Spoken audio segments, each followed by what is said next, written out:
चीन ने दुनिया को असल ताकत दिखा दी। जंग अजीम दोम में जापान की शिकस्त की 80वीं सालगिरह पर चीन में कौमी तारीख की सबसे बड़ी और शानदार फौजी परेड। चीन के जदीद तरीन बर्री, बहरी और फ़िज़ाई फोर्सेस के लिए तैयार नए हथियारों की नुमाइश की गई। तारीखी परेड में वज़ीर आज़म शहबाज शरीफ की शिरकत। रूसी सदर, शुमाली कोरिया के रहनुमा और ईरानी सदर मसूद पेज़ेश्कियान समेत मुख्तलिफ ममालिक के नुमाइंदे भी परेड में शरीक। चीनी सदर ने इस्तकबाल किया। खिताब में कहा, दुनिया अमन या जंग के दौराहे पर खड़ी है। आज जंग या अमन में से किसी एक को चुनना है।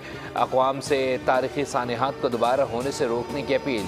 शी जिनपिंग ने कहा कि यह हमारी जिम्मेदारी है कि तारीख से सबक सीखते हुए अमन के तहफ़्फ़ुज़ के लिए काम करें। जितने भी मजबूत हो जाएं, कभी तोसी पसंदाना रास्ता अख्तियार नहीं करेंगे।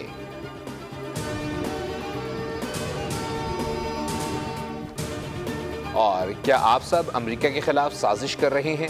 अमरीकी सदर का चीन पर रूस और शुमाली कोरिया से मिलकर साजिश का इल्ज़ाम। कहा, चीनी सदर अगर तारीख के तालिब इल्म हैं तो उन्हें तस्लीम करना चाहिए कि दूसरी जंग अजीम में जापान के खिलाफ कामयाबी अमरीकी मदद के बगैर मुमकिन न थी। उनका कहना था कि चीन को अपनी फतूहात का सहरा अमरीका को भी देना चाहिए। ट्रंप ने तंज करते हुए कहा कि मैं इन तीनों रहनुमाओं को हमारे खिलाफ इनकी साजिश पर नेक ख्वाहिशात भेजता हूँ।